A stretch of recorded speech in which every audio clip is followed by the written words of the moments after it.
Hello students, I am Shivangi Anand, your chemistry teacher, and today we will be studying mole concept.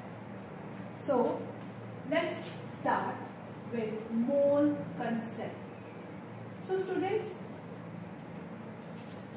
mole concept is just like जब हम market में जाते हैं और अगर हम कहें कि हमें 1 डजन ऑरेंजेस चाहिए, तो मतलब हमें कितने ऑरेंजेस चाहिए? 1 dozen is equals to 12 things. We all know कि 1 डजन में 12 चीजें होती हैं. उसी तरह से मोल है. 1 mole contains 6.022 into 10 to the power 23 entities. Now अब मैंने यहाँ entities क्यों लिखा? क्योंकि entities का मतलब कि it can be atoms, 1 mole atoms और 1 mole molecules और 1 mole ions, कुछ भी हो सकता है. मतलब अगर मैं आपको कहूँ कि 1 mole स्टूडेंट्स इकट्ठे हो जाओ ग्राउंड के अंदर, तो उसका मतलब कितने स्टूडेंट्स इकट्ठे होने चाहिए? 6.022 10 to the power 23.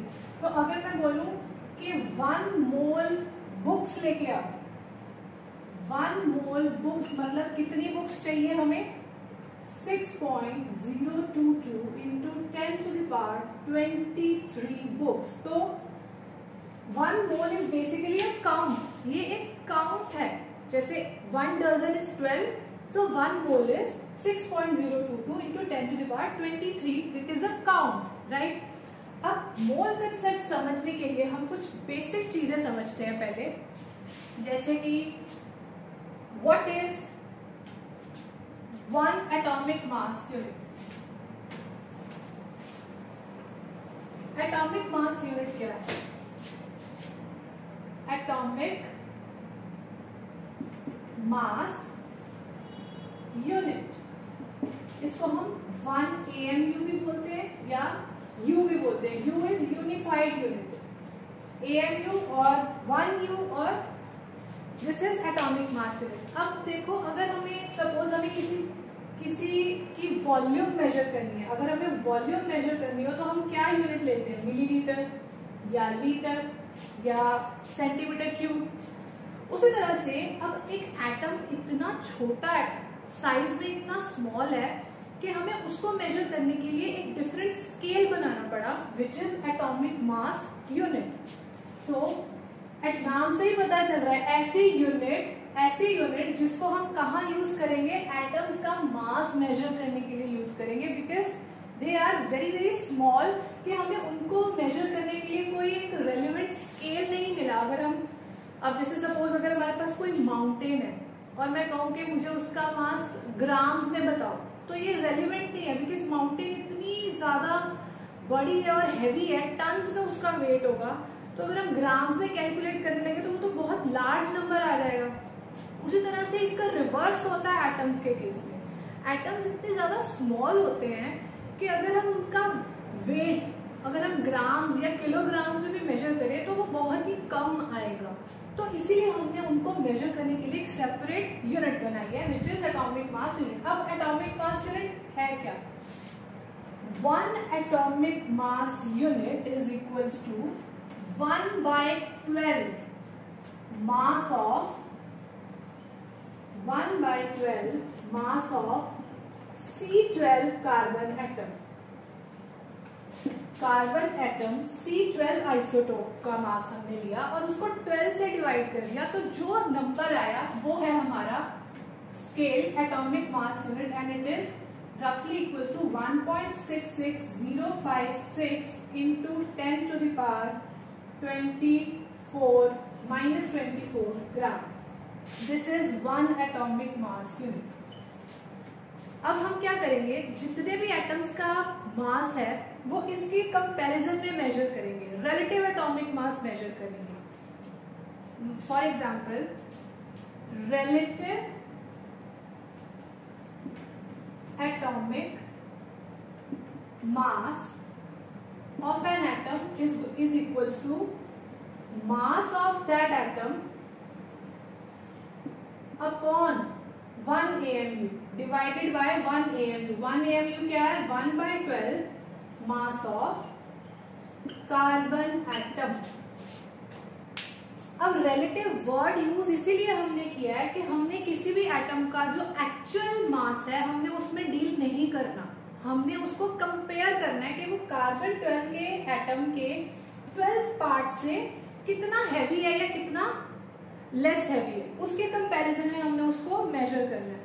तो अब हम देखते हैं कि relative atomic mass find out करते हैं नाइट्रोजन का। रिलेटिव वर्ड का मतलब ही यही है कि हम कंपैरिजन करना है कार्बन 12 के मास के 12th पार्ट से। For example let us calculate relative atomic mass of nitrogen 14। अब आपको पता है नाइट्रोजन 14 और 7 का मतलब है कि इसके अंदर 7 इलेक्ट्रॉन्स हैं, 7 प्रोटॉन्स और 7 neutrons are present in it, right. अब हमें पता है अगर हमें किसी भी चीज का मास मेजर करना है तो उसके अंदर जो भी चीजें प्रेजेंट है उन सभी के मासेस को अगर हम ऐड कर देंगे तो हमारे पास उसका मास आ जाएगा। लाइक अब देखो इसमें 7 इलेक्ट्रॉन्स है, right. 7 into mass of electron plus 7 into mass of proton plus 7 into mass of neutron. अब यहाँ हमने एक अप्रोक्सीमेशन लगानी है। वो अप्रोक्सीमेशन क्या है? We know that mass of an electron is very less as compared to mass of proton or neutron. Also, mass of proton is almost equals to mass of neutron, which is 1.66 into 10 to the power minus 24 grams. Mass of neutron थोड़ा सा ज्यादा होता है, neutron थोड़ा heavy होता है, but इनको हम कैलकुलेशंस को इजी करने के लिए हम सेम ले लेते हैं 1.66 10 to the power minus 24। और मास ऑफ इलेक्ट्रॉन बहुत ही स्मॉल है as compare to mass of proton and neutron. Mass of electron is equals to 9.1 into 10 to the power minus 28 gram. तो आप देख सकते हो कि कितना छोटा है ये as compare to proton and neutron. तो इसको तो हम नेग्लेक्ट ही कर देंगे, mass of electron is going to be neglected, और मास ऑफ न्यूट्रॉन और मास ऑफ प्रोटॉन इसको हमने इक्वल मान लेना है। तो अब हमारे पास relative atomic mass of nitrogen is going to be, अब अगर ये इक्वल है तो इसको मैं बाहर ले लूं, और कितना है, कितना ये 1.66 into 10 to the power minus 24 gram, और अंदर क्या आ गया 7 plus 7 which is their mass number। You know that this is mass number, mass of proton, sorry number of proton plus number of neutron is equals to mass number। तो ये हो गया हमारा 14, और relative atomic mass क्या था, this mass of an atom divided by atomic mass unit, और atomic mass unit कितना है 1.66 into 10 to the power minus 24 gram. This is atomic mass unit। तो ये हो गया हमारे पास 14U या फिर 14 AMU। ये हो गया हमारे पास mass, relative atomic mass of one atom of nitrogen. इसका मतलब किसी भी एटम, कोई भी सपोज हमारे पास X एटम है, उसका मास नंबर हमें पता है जो पीरियोडिक टेबल में गिवन है, और Z है उसका एटॉमिक नंबर। तो उसका रिलेटिव एटॉमिक मास क्या होगा, उसका रिलेटिव एटॉमिक मास होगा m times U। U is atomic mass unit, right? अब उसके बाद हम देखते हैं, अब रिलेटिव एटॉमिक मास तो हो गया, अब हम देखते हैं relative molecular mass. Relative molecular mass क्या होगा स्टूडेंट्स? मॉलिक्यूल क्या होता है, ग्रुप ऑफ एटम। मतलब अगर हमारे पास एक से ज्यादा एटम कंबाइंड है केमिकली तो वो मॉलिक्यूल हो जाएगा। तो उस केस में हम क्या करेंगे, फॉर एग्जाम्पल हमारे पास मॉलिक्यूल है वाटर, अब हमें इसका रिलेटिव एटॉमिक मास ढूंढना है, sorry relative molecular mass, because अब एटम की जगह मॉलिक्यूल वर्ड यूज होगा क्योंकि हमारे पास मॉलिक्यूल प्रेजेंट है। तो अब इस पे हम क्या करेंगे, जितने भी हमारे पास एटम्स इन्वॉल्व है उन सभी का रिलेटिव एटॉमिक मास ऐड कर देंगे तो हमारे पास पूरे मॉलिक्यूल का मास आ जाएगा. Here we know that atomic mass of hydrogen is 1 U and there are 2 hydrogens present in the molecule of water, and atomic mass of oxygen is 16 U and we have 1 oxygen atom. So this is 2U plus 16U, this is 18U. So this is the relative molecular mass of one molecule of water. अब देखो students, हमारे पास mostly अगर हम थोड़ा सा भी water ले लेते हैं, like suppose we take 2 millilitre of water, तो उसमें भी बहुत सारे मॉलिक्यूल्स इन्वॉल्व हैं. और अगर हम 2 ग्राम्स ऑफ भी कोई एलिमेंट ले लेते हैं तो उसमें भी बहुत सारे एटम्स इन्वॉल्व हैं. तो इसीलिए हमें एक एटम का मास जो मेजर करके हम में नहीं फायदा, वो सिग्निफिकेंट नहीं है. हम क्या करेंगे, हम मोलर मास मेजर करेंगे. अब मोलर मास क्या है,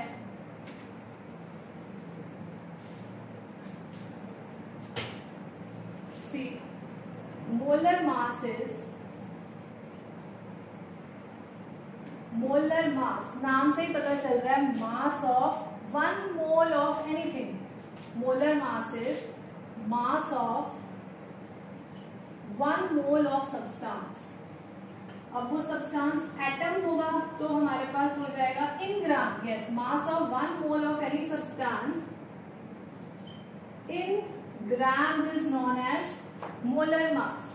अब just like relative atomic mass, relative atomic mass, relative mass is of 2 types. अगर हम एटम्स में डील करते हैं तो हमारे पास relative atomic mass आता है.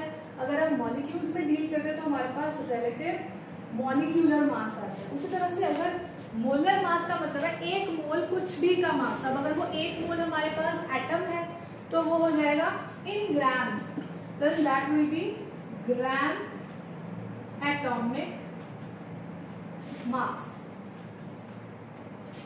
और अगर हमारे पास मॉलिक्यूल्स प्रेजेंट है, 1 मोल मॉलिक्यूल्स है, जैसे मैंने बोला 1 मोल बुक्स, तो अगर मेरे पास 1 मोल मॉलिक्यूल्स हैं तो वो हो जाएगा, उनका मास ग्राम्स में हो जाएगा gram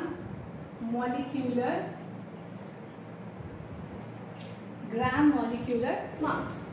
now this is in grams, that is why the word gram is chosen.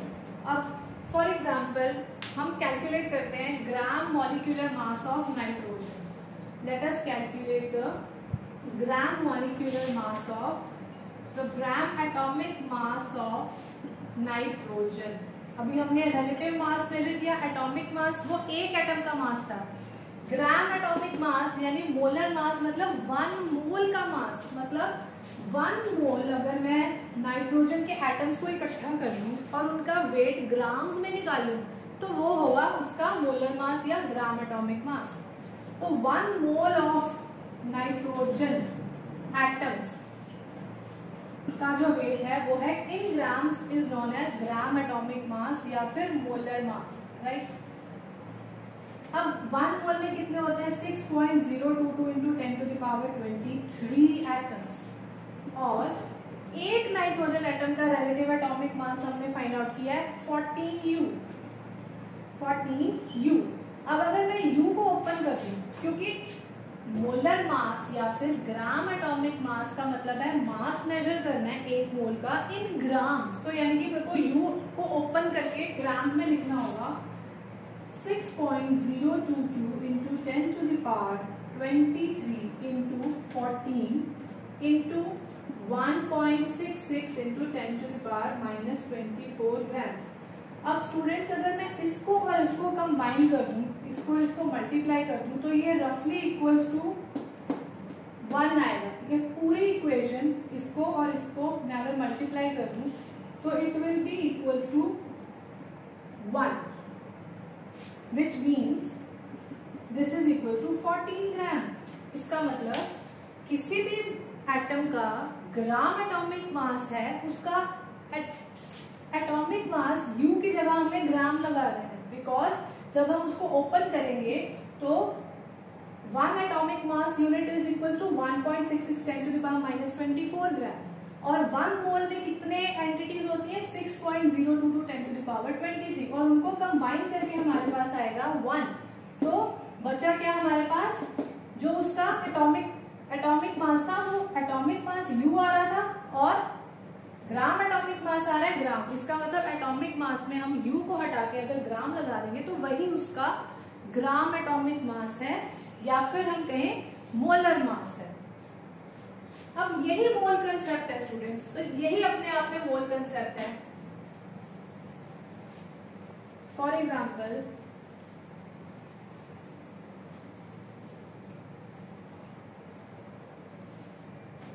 अब मोल कंसेप्ट क्या कहता है कि मोलर मास किसी भी चीज का, चाहे वो एटम है चाहे वो मॉलिक्यूल है, उसका जो भी मोलर मास होगा उसमें 1 मोल एंटिटीज प्रेजेंट होंगी, right.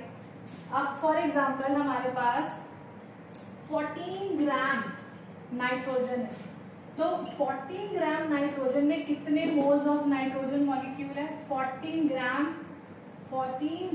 Of nitrogen contains 1 mole of nitrogen atoms. यही तो डेफिनेशन है और यही मोल कंसेप्ट है कि एक मोल क्वांटिटी के अंदर जितना मास होगा वही उसका मोलर मास है। This is mole concept. Mole concept is basically molar mass is equals to gram atomic mass अगर हम एटम्स में डील कर रहे हैं, और ग्राम मॉलिक्यूलर मास अगर हम मॉलिक्यूल्स में डील कर रहे हैं ना।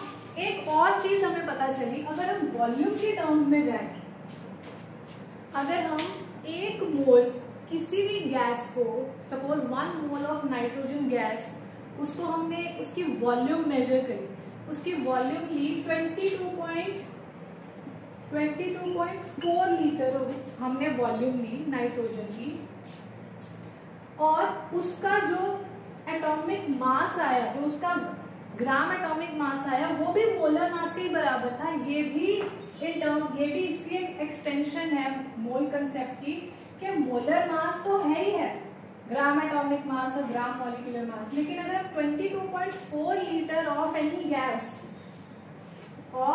गैस अगर हम ले लेते हैं, उसका जो वेट होगा, जो मास होगा, वो भी मोलर मास के बराबर ही होगा।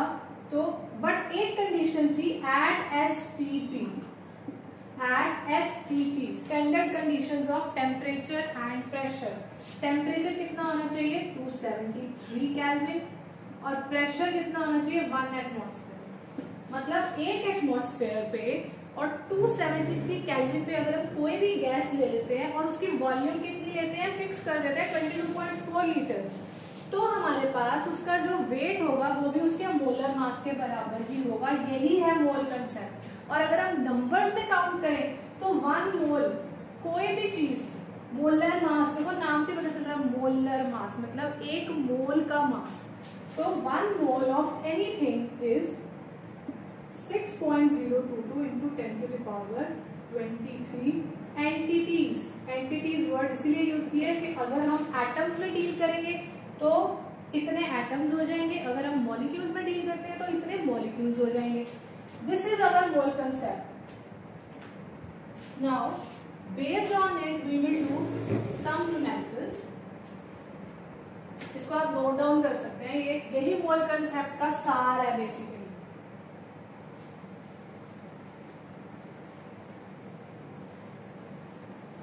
Now let us do a numerical.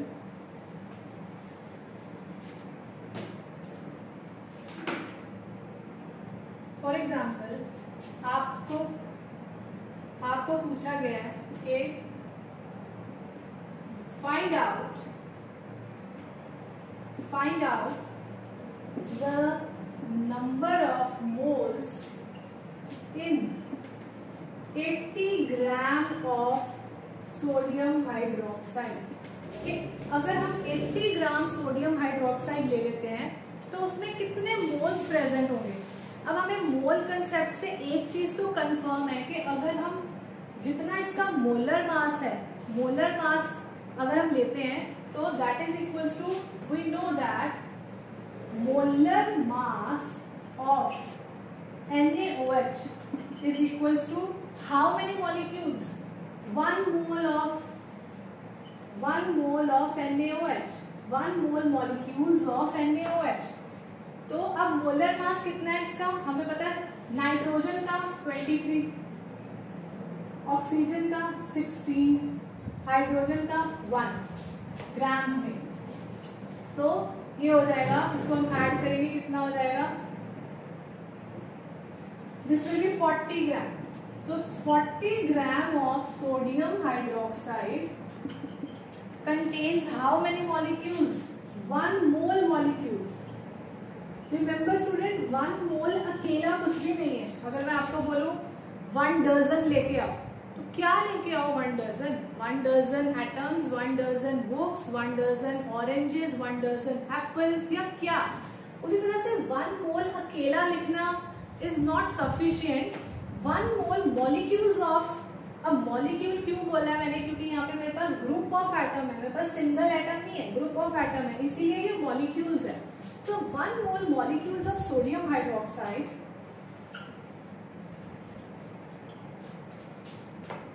का वेट कितना है, 40 ग्राम। अब आपसे क्या पूछा है, देखो सिंपल ये यूनिटरी मेथड है कि अगर आपके पास एक टॉफी का आपको प्राइस पता चल जाए तो आप 80 टॉफीज का प्राइस निकाल सकते हो।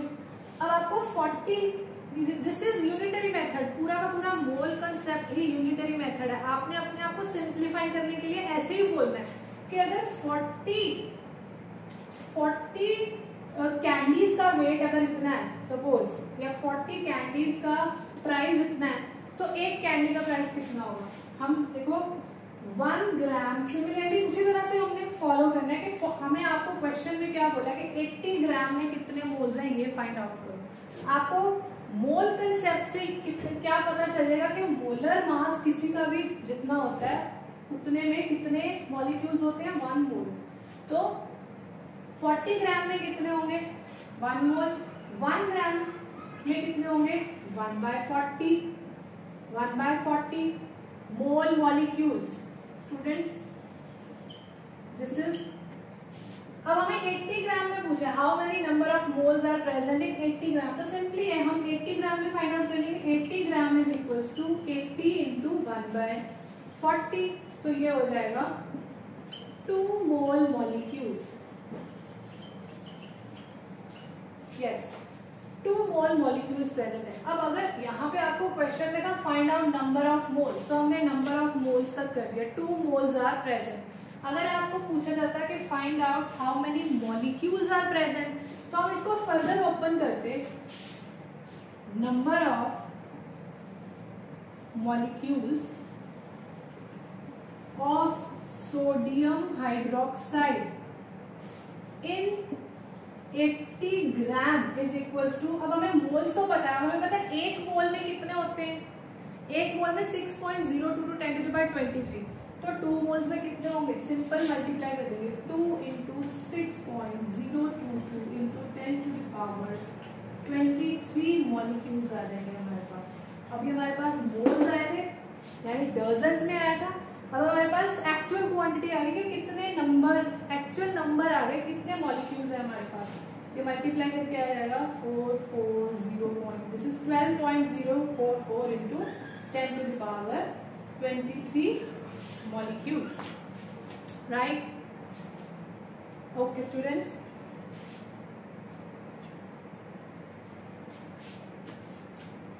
अब यहां से स्टूडेंट्स एक फॉर्मूला भी बन सकता है। देखो आप डेफिनेशन से भी कर सकते हो, और डेफिनेशन याद रखो कि मोलर मास का मतलब क्या है, 1 मोल एंटिटी का मास। तो बस आपने जो भी आपने मोल कंसेप्ट का क्वेश्चन स्टार्ट करना है, आपने सबसे पहले तो ये अपने माइंड में रख ही लेना है कि 1 मोल में का मोलर मास का मतलब क्या है, 1 मोल। किसी भी, सपोज आपको वाटर की बात है, suppose water, right, 18 gram is it's molar mass, molar mass, तो इसमें कितने मॉलिक्यूल्स होंगे, 1 मोल मॉलिक्यूल्स ऑफ वाटर, यानी कि 6.022 into 10 to the power 23 molecules of water are there in 18 ग्राम। तो फिर उससे आपको पता चल जाएगा, जो आपको क्वेश्चन में दिया होगा कि इतने ग्राम में कितने प्रेजेंट है, तो सिंपल यूनिटरी मेथड, एक टॉफी का प्राइस इतना है तो इतनी टॉफीज का प्राइस कितना है, वैसे आपने कैलकुलेट करना है। अब यहां से फॉर्मूला भी बन सकता है, number of moles is equals to given mass upon in grams, given mass upon molar mass। अब मोलर मास अगर एटम्स है तो वो होगा ग्राम एटॉमिक मास, अगर आपके पास वो मॉलिक्यूल्स है, जैसे water is a molecule, group of atom, तो वो हो जाएगा ग्राम मॉलिक्यूलर मास। बेसिकली दोनों एक ही चीज है बट इन ग्राम, राइट। तो एक मोल एटम का mass in grams is gram atomic mass, एक मोल मॉलिक्यूल का mass in grams is gram molecular mass. So this is the formula. अगर आपको वॉल्यूम दी हो, सपोज वॉल्यूम से आपको कैलकुलेट करना हो, तो आप क्या करोगे, number of moles is equals to given volume, जो भी वॉल्यूम आपको गिवन है इन लीटर्स में वॉल्यूम गिवन होनी चाहिए, upon 22.4 litre into yes this at STP. Remember students, जब भी आपने 22.4 लीटर वॉल्यूम के रिगार्डिंग आपने मोल कंसेप्ट कन्वर्ट करना है, तो आपको कंडीशन जरूर गिवन होनी चाहिए एसटीपी, क्योंकि ये जो मोल कंसेप्ट जो ये फाइंड आउट किया गया कि molar mass is equals to 1 mole and molar mass is also equals to 22.4 litre of any gas, वो था एट एसटीपी पे। एसटीपी का मतलब standard conditions of temperature and pressure, it means temperature 273 kelvin, pressure 1 atmosphere. तो these are the formulas. ये formula basically आप formula भी लगा सकते हो या आप बाय डेफिनेशन भी कर सकते हो। डेफिनेशन क्या है, मोलर मास में 1 मोल, तो इतने मोलर मास आपको फाइंड आउट करना मैंने सिखा दिया कि जो भी उसका एटॉमिक मास होगा यू को काट के हमने जी लगा देना है, right, in gram, because molar mass ही यही है gram atomic mass, that mass of an atom of mass of 6.022 10 to the power 23 atoms in gram, 1 mole atoms in grams. So this is regarding mole concept.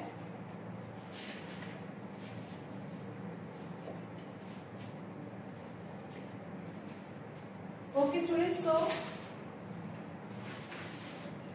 we can do one more numerical. Suppose अब volume के case में अगर आपको पूछा जाए that yes,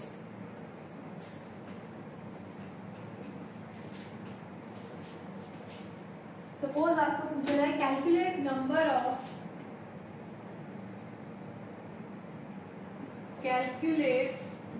of moles in 44.8 litre of carbon dioxide at STP at standard conditions of temperature and pressure. अगर हम 44.8 litre carbon dioxide इकट्ठी कर लेते हैं तो उसमें नंबर ऑफ मोल्स कितने होंगे।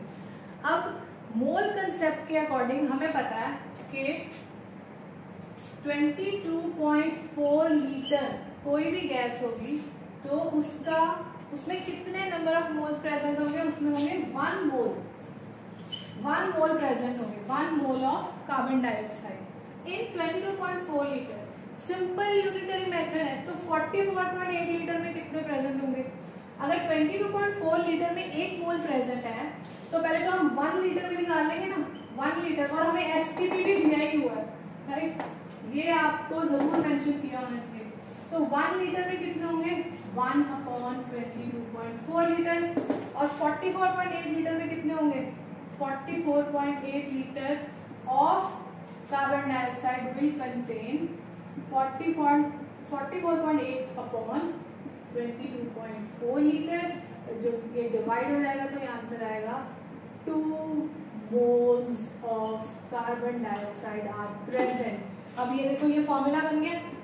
V अगर हम डायरेक्ट फॉर्मूला करते तो भी ठीक था, V वॉल्यूम हम उसमें इनपुट करते थे 44.8 अपॉन 22.4। यहाँ अभी भी हमने यही है, आप फॉर्मूला से भी कर सकते हो, आप बाय डेफिनेशन भी कर सकते हो, बाय अंडरस्टैंडिंग के एक्चुअली मोल कंसेप्ट क्या है। मोल कंसेप्ट यही है कि अगर हम 22.4 लीटर कोई भी गैस इकट्ठी कर लेते हैं एट एसटीपी, तो उसमें अगर हम नंबर ऑफ मॉलिक्यूल्स काउंट करेंगे तो वो 1 मोल ही होंगे, और उनका अब 1 मोल है तो 1 मोल का जो मास होगा वो भी मोलर मास होगा। This is it students, thank you, have a good day.